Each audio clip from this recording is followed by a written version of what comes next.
Wednesday, March 11th, 2026 House Veterans and Military Affairs Division to order. We begin our meetings with the Pledge of Allegiance to the flag of the United States of America. Representative Davis, can you lead us? I pledge allegiance to the flag of the United States of America and to the republic for which it stands, one nation, under God, indivisible, with liberty and justice for all.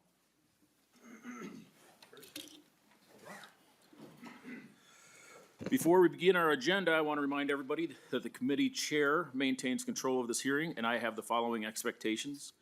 Signs and placards are not permitted in the hearing room.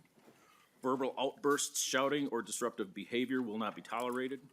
Applause or other audible demonstrations are not allowed. For safety reasons, standing or sitting in the walkways and aisles or standing or obstructing at your chair is prohibited. If you require any accommodation, please speak to the sergeant's staff. They're identified with their gold ties. Troopers and house security personnel are present to ensure everyone's safety. If you receive an entrance ticket, please retain it, as it may be required for re-entry if you leave the hearing room. Failure to comply with these guidelines may result in the removal from the hearing. Representative Feist, have you had a chance to look at the minutes? Yes, Chair Bliss, and I noticed a typo. Uh-oh. Dang it, I Which I'm picked the very proud of right myself. one, didn't I? Under the two testifiers for Meals on Wheels for Dave Collings, we put Meal on Wheels. Oh, So we should definitely update that or we'll be very confused in the future. But otherwise, I move the minutes. move the amended minutes. All right, all those in favor? Aye. And the motion carries. The first bill on our agenda is House File 3727, Vice Chair Olson. Do you have testifiers? You do. Go ahead and, would you like to move House File 3727 before the division with a recommendation that it's re-referred to taxes? Thank you, Mr. Chair. That would be my motion, and I have an author's amendment as well. All right. Vice Chair Olson moves the A1 amendment. Please describe your amendment. So this amendment would just change some of the numbers. You've seen this bill in its current language running around this place for a little while.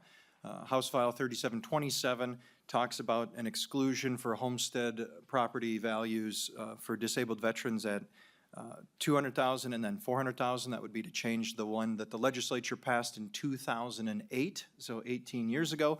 The author's amendment would just increase that from $200,000 to $225,000, and then from $400,000 to $450,000. And I'll get into the explanation of that during my actual presentation, Mr. Chair.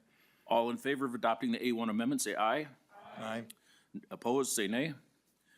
Motion carries. Please have your, let's go ahead and to your bill, please. Thank you, Mr. Chair.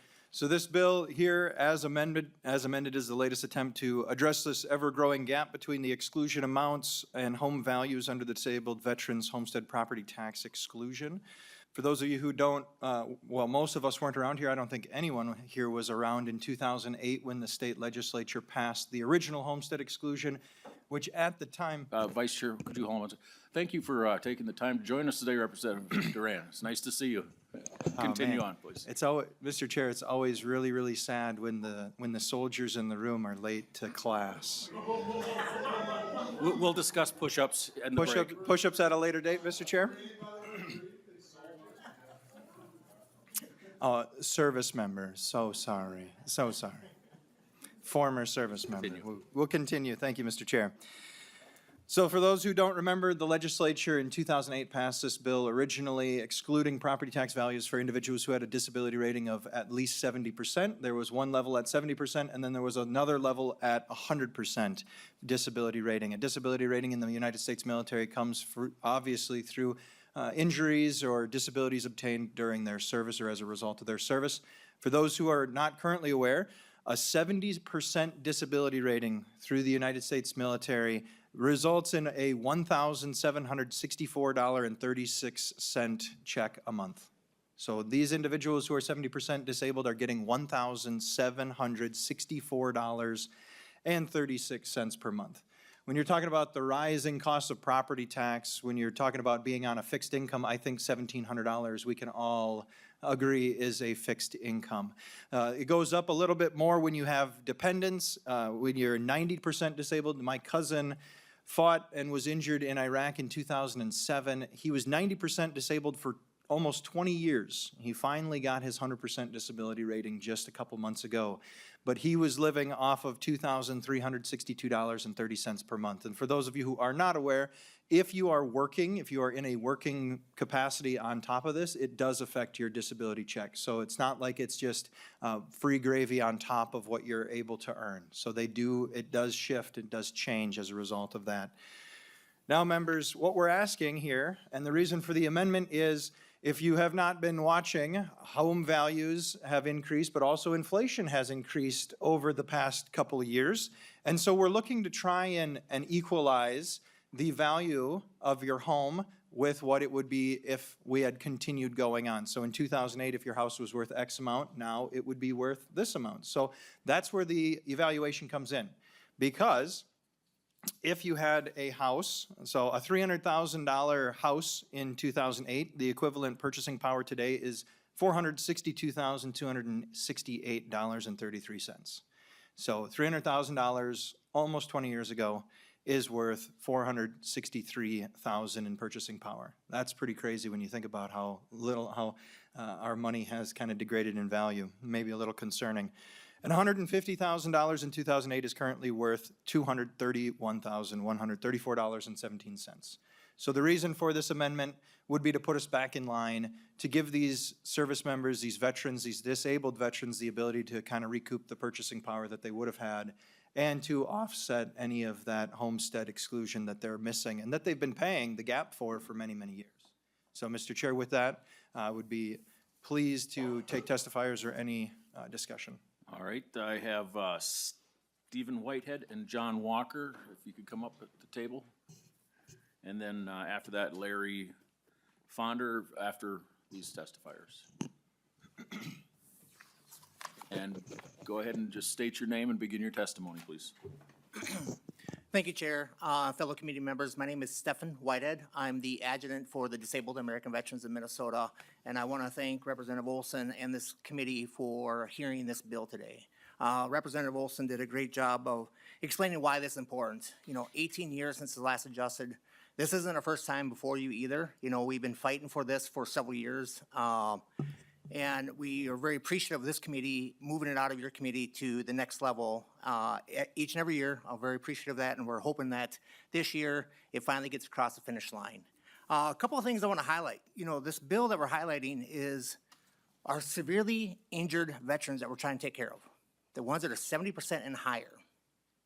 These are the veterans that are most likely not able to work, and if so, at a less amount of being able to put many hours in. And they're also getting up there in age. These veterans have suffered for years and years and years, and they have lived on this fixed income. Our veterans are living in their homes longer today. And you think about what is that number of veterans that are 70% or higher. So using the Minnesota Department of Revenue and ran some numbers, just under 28,000 veterans here in Minnesota are 70% or higher. So the number of veterans are truly dialed in and helping those that are severely injured. The continued message that we're hearing from across the state is the impact it has on counties, okay, and how the county is carrying the burden. Well, when you use that data that we pulled from the Minnesota Department of Revenue, the highest county that receives the biggest impact is 1.51%. That's the impact it carries on that county. That county has estimated market value of $4,742,144. Those are they bring, okay? So 71 of that is the 1.5% of the impact. It is the rural areas that we're having the biggest impact. Here in the metro counties, the 5 or 7 counties, depends on what you want to use as a metro county, the values of the houses have gone up the most.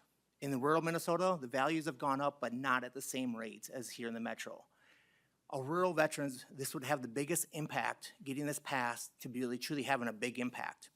It would have a huge impact on the metro veterans as well, But again, the value has gone up, but it would have a large impact on the rural veterans that are out there really suffering. They don't have the resources that we do here in the metro.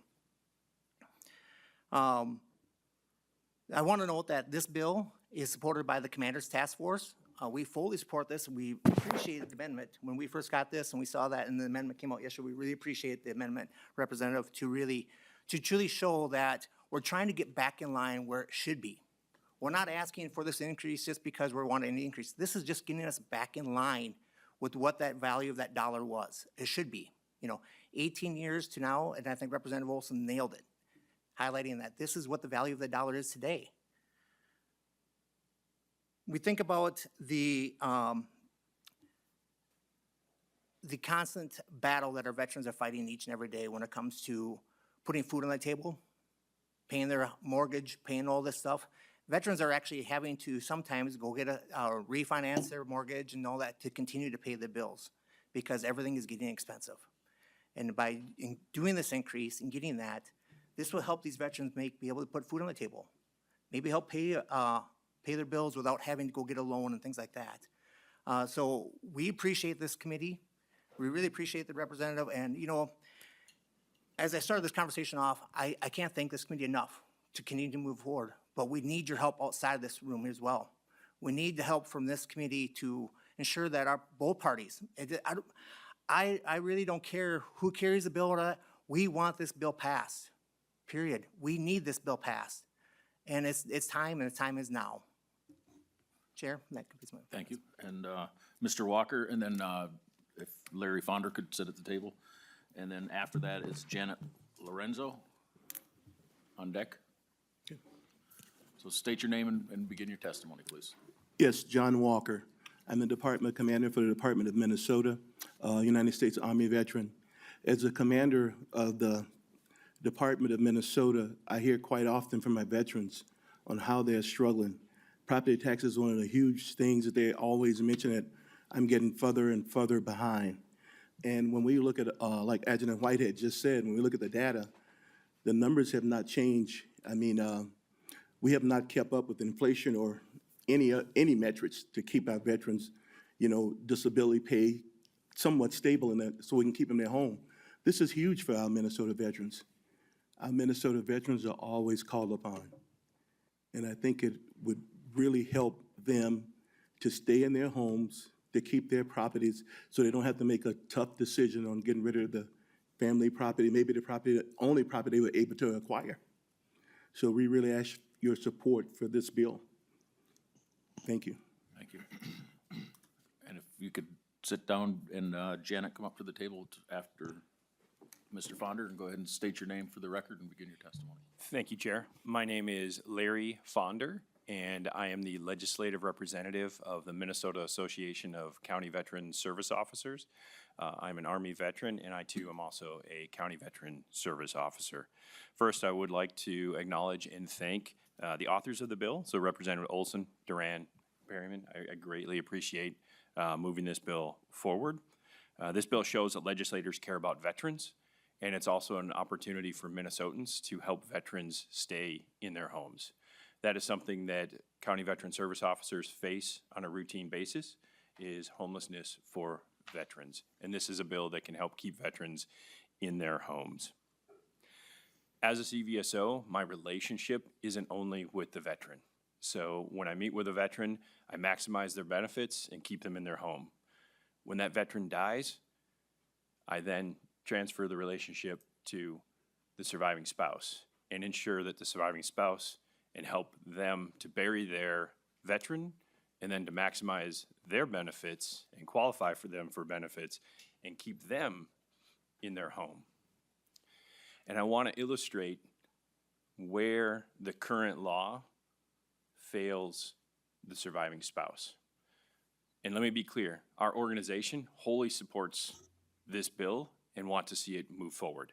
What I'm doing is setting the groundwork for future considerations for updating the law and modernizing it to help our surviving spouses, because I feel an obligation to raise the voice of the surviving spouse. So I'll illustrate it with a few scenarios.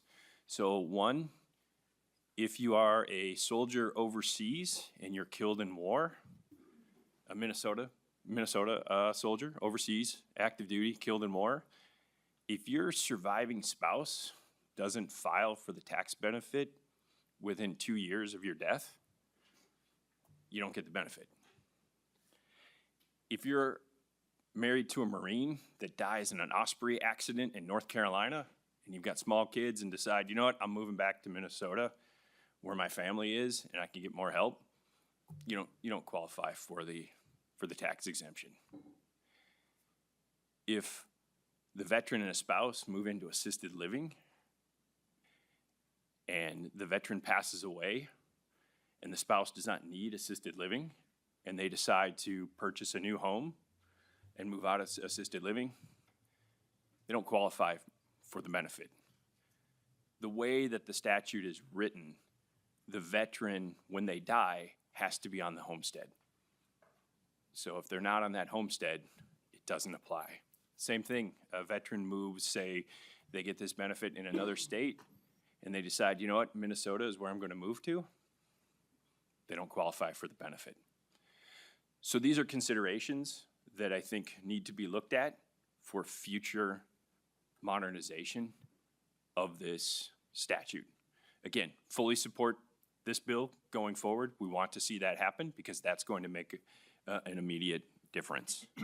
And I just want to end with capturing the spirit and the intent of this law, which is buried in paragraph 11 of the statute. And it says, the purpose and provision of this law is to provide surviving spouses and help them to ease the burdens of war for those among our state's citizens who bear those burdens most heavily. The veteran bears the burden, and I would argue that the surviving spouse bears an extreme burden afterward. Once again, our organization fully supports this going forward, and I think it's going to help keep veterans in their home, and it demonstrates that legislators care about Minnesota veterans. And I look forward to walking forward on the path with you for future adjustments to help modernize the bill for surviving spouses. Thank you. Thank you. And Ms. Lorenzo, please state your name and begin your testimony. Thank you. Janet Lorenzo. I am the Assistant Adjutant for the American Legion Department of Minnesota. Thank you, Chair Bliss and distinguished committee members for your attention today. It has been 18 years since the Minnesota legislature last adjusted the property value threshold for the disabled veterans homestead market value exclusion. During this time, property values have continued to increase, which undermines the original purpose of this benefit. Currently, veterans with a VA disability rating of 70 to 100% receive a market value exclusion of $150,000. For veterans rated 100% permanent and total, receive a set amount of $300,000. For the American Legion Department of Minnesota advocates for an increase to these levels, proposing $200,000 for the first category and $400,000 for the second category. Again, that's 70% to 100%. House File 3727 addresses this important issue, and we urge support for this bill to better serve our disabled veterans. Some opponents of increasing this disabled veterans homestead market value exclusion argue that it would result in billions of dollars in lost property tax revenue for the government. However, history shows us that this tactic has been used repeatedly in previous sessions. By changing tax figures across 87 counties, 329 school districts, or 854 municipalities, it is easy to present a misleading narrative. For context, counties generate over $1 trillion in property taxes, making a potential $5 billion impact negligible, less than 0.5% of the total. Additionally, allowing veterans to remain in their homes longer significantly enhances their quality of life and benefits their communities. Being part of a familiar environment supports their well-being and fosters connections, which is often a more positive outcome than living in a VA home. Veterans have made immense sacrifices for our nation's safety and security. We advocate for an increase in the disabled veterans' homestead market value exclusion to honor their contributions. Thank you for your time. Thank you. Are there any questions for the testifiers or the bill author? All right, any closing remarks, Vice Chair Olson? Thank you, Mr. Chair. I'll just stop with, I'll end with one story. I was speaking with a veteran who's severely disabled. He had lost, he'd stepped on a mine in Afghanistan. As a young man, lost both of his legs and significant ability of one of his arms. And he told me, he says, Representative Olson, I am reminded of my service every single day. He says, it feels to me as though the state of Minnesota has forgotten about me. And we have. It's been 18 years. We have forgotten about the service of our veterans. I have not. Will we continue to forget as a legislature about the vast services that have been rendered to these individuals who wake up every morning and are reminded of their service? I hope we don't, and I hope that as we did on the House floor a couple years ago, we can make a resounding green board and actually get it across the finish line this time. I stood on the House floor with a unanimous vote for an amendment to add this to the tax bill, and I said, when you vote green, this means that you're not just accepting it today, you are fighting for it in the future. So as we pass this out of committee, if you say aye, my hope is that you will continue the fight to push it down the road to ensure that we make this happen this legislative session. The time is now. It was many years ago, but now is the time. So thank you, Mr. Chair. Vice Chair Olson renews his motion that House File 3727 as amended is recommended to be re-referred to the Taxes Committee. All in favor say aye. Aye. Opposed say nay. Motion carries and is, House File 3727 is referred to taxes. The next bill is House File 3684. That's my bill. Vice Chair Olson, please take the gavel.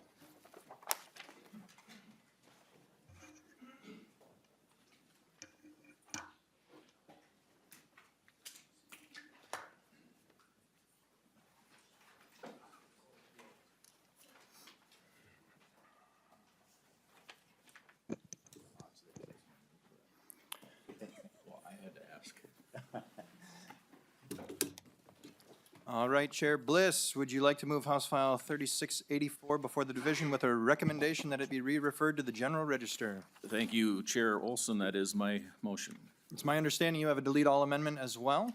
I do. Do we move that now? Yeah, please, Mr. Okay, Chair. the D3 amendment reflects an ongoing work with the MDVA to put this bill in the shape that the department prefers. Any discussion on this amendment? Oh, Mr. Chair? That's fine. Let's see. Yeah, that's fine. All right. All in favor of adopting the DE3 amendment, please signify by saying aye. Aye. Any opposed, say nay. The motion carries. The amendment is adopted. Chair Bliss, would you please describe your bill as amended by the DE3 amendment? House File 3684 will help ensure the money the legislature appropriates to the organizations seeking the funding to help Minnesota veterans actually help the veterans they intend to serve. I've been working on this bill with the Department of Veteran Affairs for a while because I have seen instances during my tenure here at the legislature where money has been appropriated to a nonprofit that the MDVA has withheld because the nonprofit had some issues. As Vice Chair Olson said last week, we don't trust every state agency, but we do trust the integrity of the MDVA. And the governor recently recommended as part of his anti-fraud package that grants go through the RFP process. The Legislative Auditor Office has also recommended doing away with the legislatively named grants for nearly 20 years. That's the goal of this bill. Although I think it's a good approach to appropriate funds to the MDVA and have them determine who receives the money, my bill both includes competitive grants as well as named grants because I don't want to completely take away the legislature's ability to provide direct grants.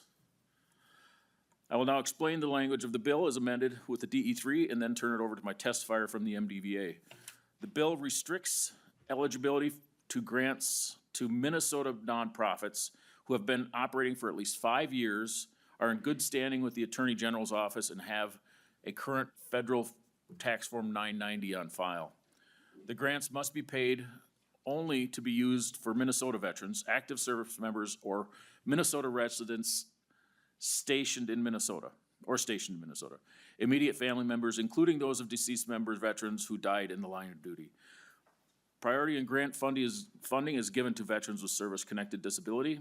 The Department of Veterans Affairs will use a scoring system to evaluate grantees based on their demonstrated history of serving Minnesota veterans. Importantly, the MDVA may withhold grants if the grantee has committed fraud or is under criminal investigation, and has conducted itself in less than a reputable manner, or is incapable of delivering the required services. Each grantee must report annually to the MDVA a summary of the grant, the number of veterans, active service members, and their family members served by the grant, and measurable outcomes of the grant. The MDVA is then required to summarize this information provided to the grantees and report the information to the legislature. The fiscal note came back on this bill with no costs. The bill excludes grants through the Support Our Troops account from specialty license plates, Veteran Service Office grants, Veteran Service Organization grants, since they each have their own statutory grant requirements. I would like to now turn it over to Dave Bellefoyle, Chief of Staff of the Minnesota Department of Veterans Affairs, and I hope I pronounced that name correctly. Thank you, Chair. Yeah, common spelling on my last name. So, good morning, Chair and members. For the record, my name is Dave Bellefoyle. I serve as the agency Chief of Staff for the Minnesota Department of Veterans Affairs. I oversee our central office operations, and included in that is our grants management team. Thank you for the opportunity to testify in support of HF 3684, a bill that sets standards for the use of competitive grants issued by the department. We are grateful for the collaborative approach Chair Bliss took with the department when drafting this bill. The bill before you, as amended, reflects agency feedback and suggested changes. This bill is an additional step we can take as a state to ensure grant dollars allocated for veterans are going to veterans, and more specifically, Minnesota veterans and their families. The residency requirements in this bill align with our residency requirements throughout our programs in chapters, you'll find in chapters 196, 197, and 198. We also want to make it clear, as Chair Bliss mentioned, that this does not impact our County Veteran Service Officer, our Veteran Service Officer, or our Support Our Troops grants. We will continue to administer those as we have historically. Thank you again for the opportunity to support and testify on this bill this morning. Are there any questions for the chair or the testifier?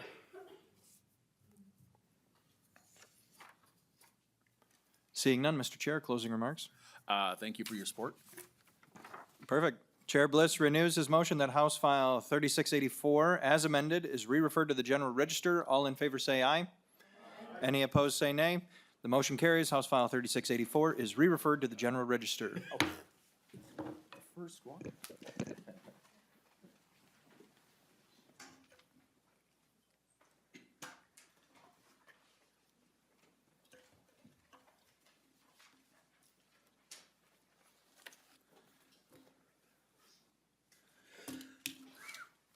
The next bill on our agenda is House File 3467. Representative Ray Rauer, please come to the testifier table with your testifier. Hello, good morning. Good morning. Members, we heard this bill last week and we had some concerns with the language of the bill, so Chair Zhang laid it over so we could work on it with the MDVA to address those concerns, and I will now move the bill back before the division. And I would also like to move the A1 amendment that clarifies that MDVA may move non-monetary resources within the agency. The Senate also had some concerns that the language allowing MDVA to move food insecurity, homelessness and suicide prevention, and other critical issues was too broad. So the A1 amendment also removes "and other critical issues." All in favor of adopting the A1 amendment, say aye. Aye. Opposed, say nay. Motion carries and the A1 is adopted. Representative Ray Rauer, would you like to move that House File 3467 as amended is recommended to be referred to the General Register? I would, Chair. Thank you. Representative Ray Rauer, please refresh the vision on your bill and have your testifier identify himself and begin his testimony. Absolutely, thank you. So House File 3467 provides that clear statutory authority for the Minnesota Department of Veterans Affairs to collaborate with other organizations that support our state's veterans. And thank you so much for describing the amendment. It's basically tightening up the language, making sure that it is non-monetary, and just making sure the scope is very specific. So with that, I think you heard enough about it last time. Please state your name and begin your testimony. Thank you, Chair Bliss. My name is Cole Trace. I am the Government Affairs Liaison for the Minnesota Department of Veterans Affairs, and thank you, Representative Rauer, for authoring the bill. As has been said, we do support the amendment before you. This proposal was always meant to use MDVA's non-monetary resources in future partnerships. Thanks to the collaboration of the legislative process, we have tighter language that will explicitly say that. And if there are other emergent issues, we will come back to the legislature for future updates. Thank you. Are there any questions for Representative Rauer or her testifier? Seeing none, closing remarks, Representative Rauer. Thank you so much, Chair. Thank you to the members of the committee. Appreciate your support on the bill. Representative Rauer renews her motion that House File 3467, as amended, is recommended to be re-referred to the General Register. All in favor, say aye. Aye. Opposed, say nay. And motion carries. House File 3467 is re-referred to the General Register. Thank you. The final agenda item on the day is a presentation by the Department of Veterans Affairs for their suicide prevention report. With veteran suicide continuing to be a challenge and veterans still taking their own life at an average of 100 Minnesotans a year, the House was able to include an additional appropriation in the Veterans Omnibus Bill for MDVA to intensify its work in the veteran suicide prevention. The additional appropriation required MDVA to develop a comprehensive plan to prevent Minnesota veterans from dying by suicide. MDVA recently released its report. Here today to present the report is Rachel Johnson, Veterans Community Health Director for the MDVA. Ms. Johnson, we have a report with your materials. Please begin your presentation. All right, thank you so much for having me here today. My name is Rachel Johnson. As mentioned, I'm the Director of Veterans Community Health here at the Minnesota Department of Veterans Affairs. While I did not serve personally, I am part of a military family. My husband serves in the Minnesota National Guard and is a veteran.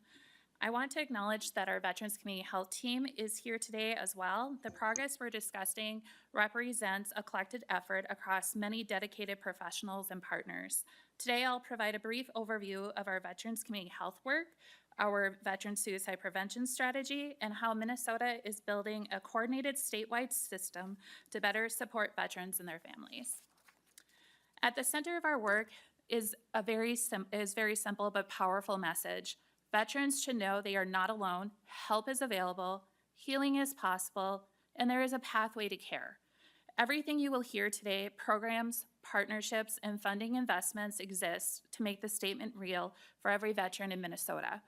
Our current plan and system development are how we operationalize that vision.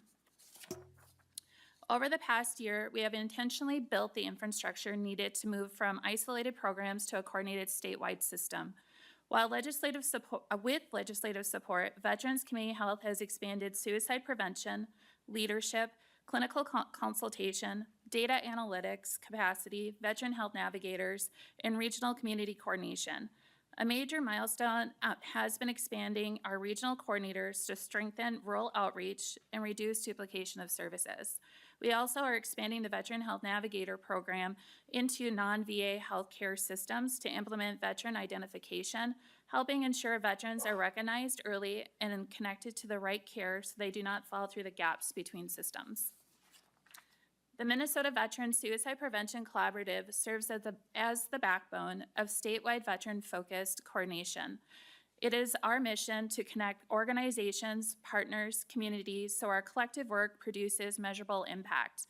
Through the collaborative, we are aligning goals and strategies, improving coordination across agencies, increasing statewide visibility and advocacy, strengthening data, sharing outcomes and measurements, and creating long-term sustainability. This ensures suicide prevention is not owned by one agency, but it becomes a shared statewide responsibility. This slide highlights how we are building a coordinated prevention system across Minnesota. Suicide prevention does not begin in a clinic. It begins in communities where veterans live, gather, and build connection. Over the past year, we have focused on expanding prevention efforts beyond traditional settings and meeting veterans where they already are. A major advancement is the implementation of a multidisciplinary veteran suicide mortality review. This is a pilot in Hennepin County.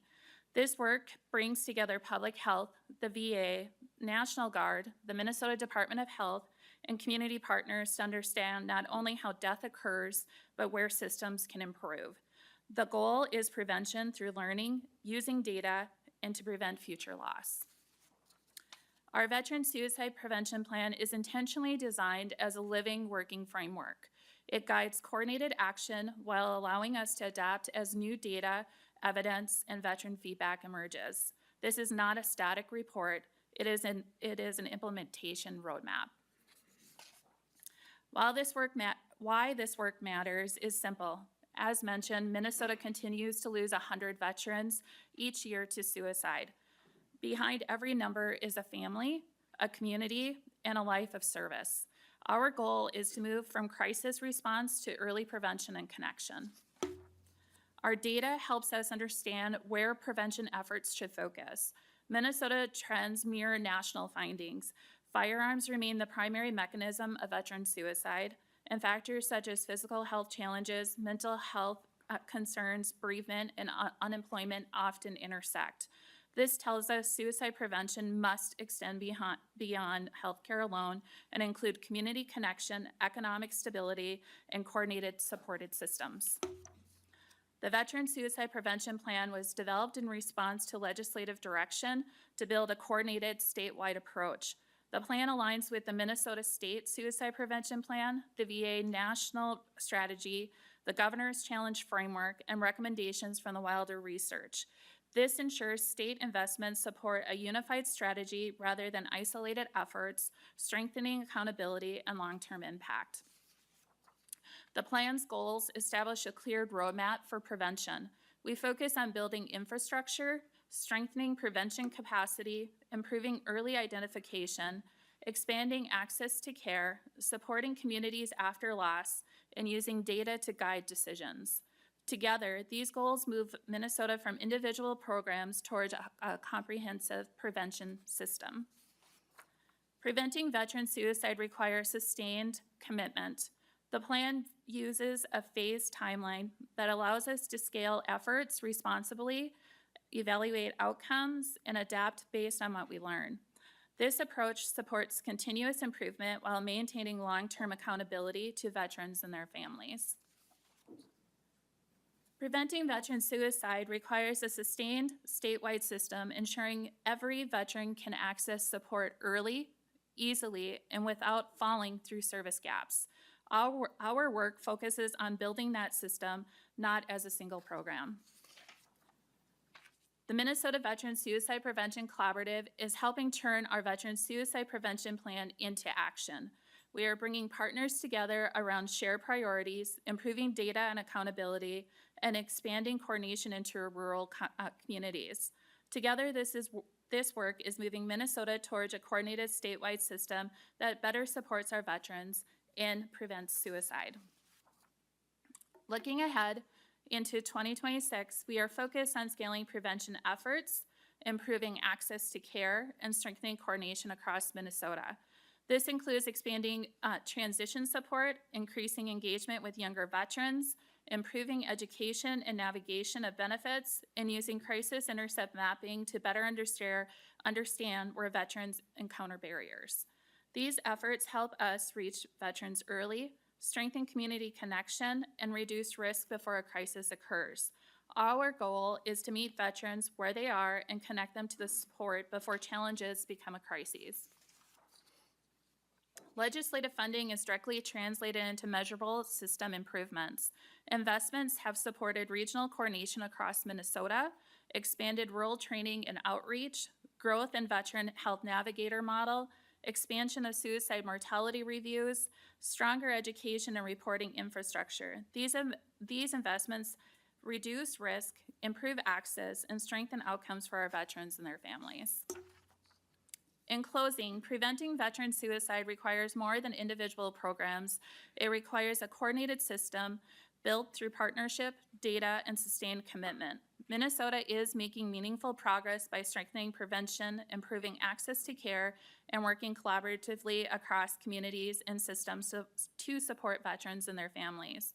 We are grateful for the partnerships and the continued support that make this work possible, and we remain committed to ensure every veteran knows they are not alone, help is available, healing is possible, and there is a pathway to care. Thank you, and I welcome any questions or comments. Are there any questions for the testifiers? Representative Duran? Thank you, Mr. Chair. How much do you guys actually coordinate with local law enforcement? Because when we start seeing these guys go down to the path of suicide, we see that self-destruction process happening right away. And then they're usually involved with local law enforcement right away. And then we kind of can see the consistent behavior with that, and then, you know, they ultimately take their own life. Are we working with local law enforcement to help maybe identify these people right away before that path starts going? And then, you know, getting these guys the services right away. Are we working with our local law enforcement?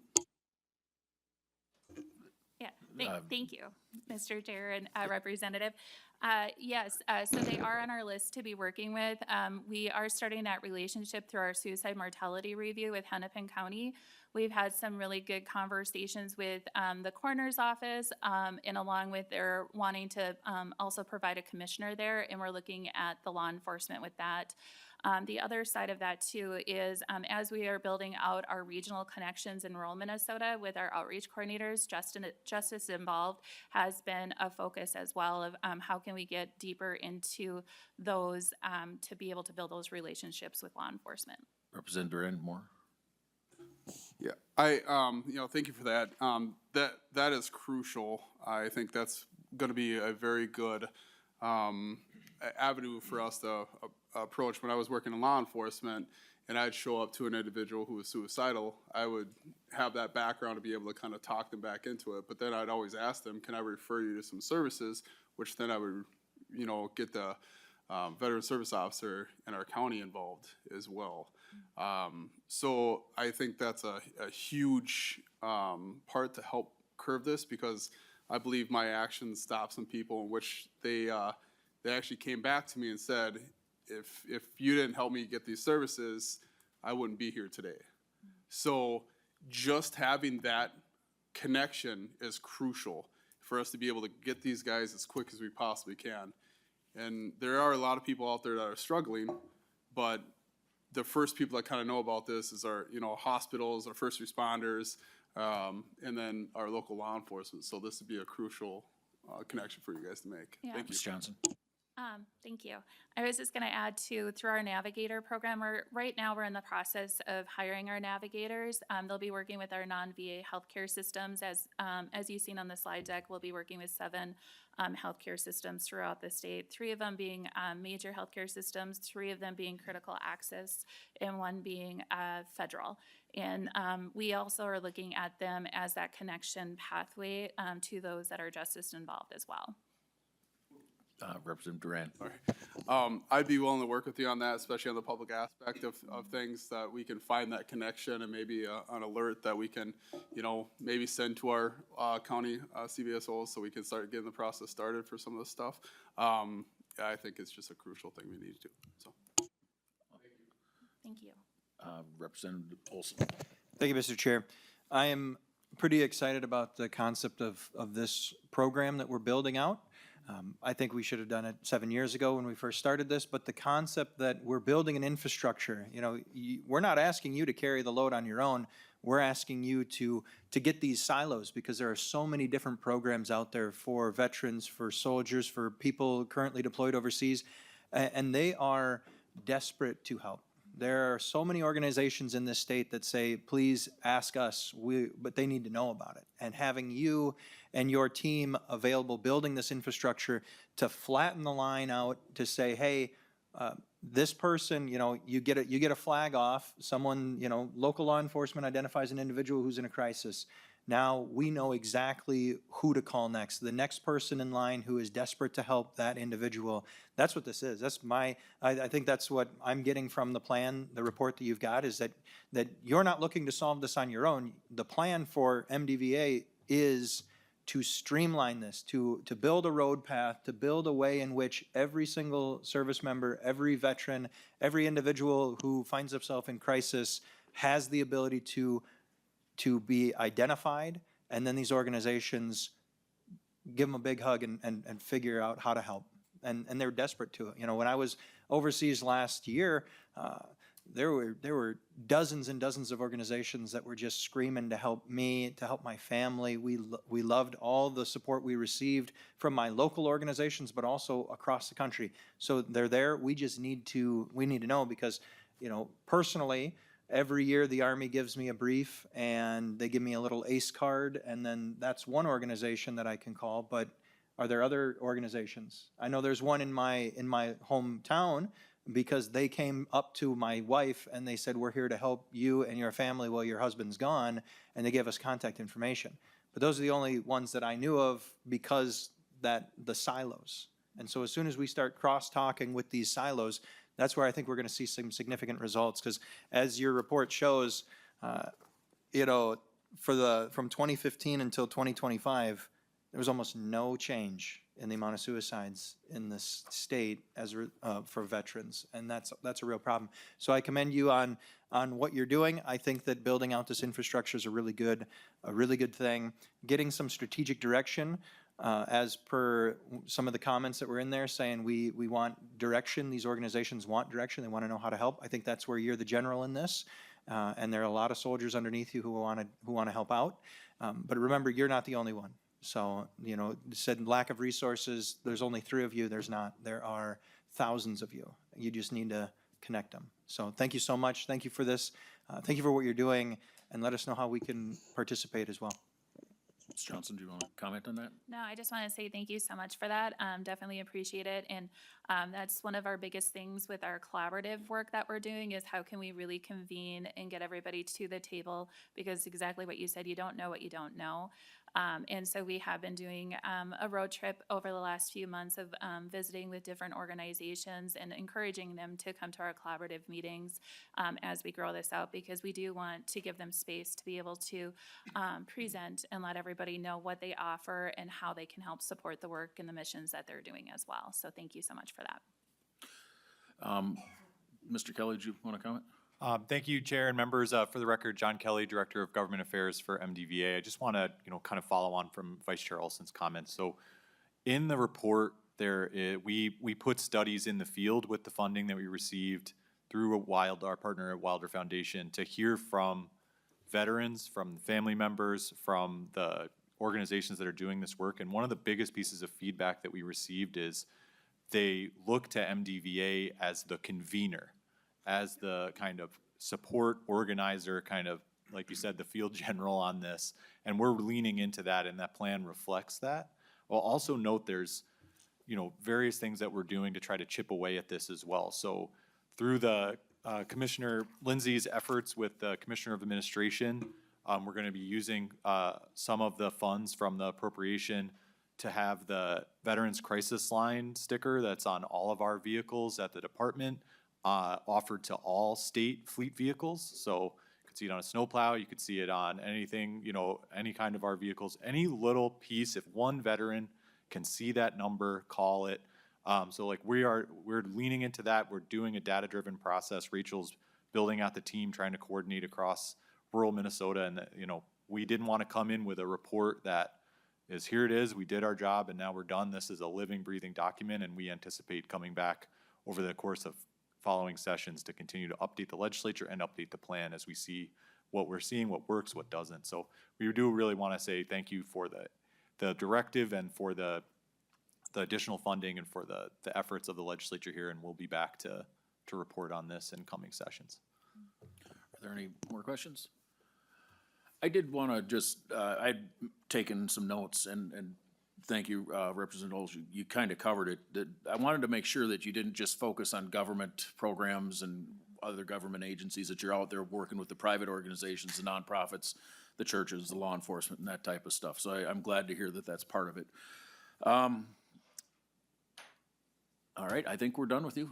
Thank you very much for this report. It looks like a good plan. Thank you. Oh, absolutely, yeah. State your name for the record, please. I'm Tim Engstrom. I'm the Communications Director for the Minnesota American Legion. I just want to point out that the American Legion has a suicide prevention app called Be the One app.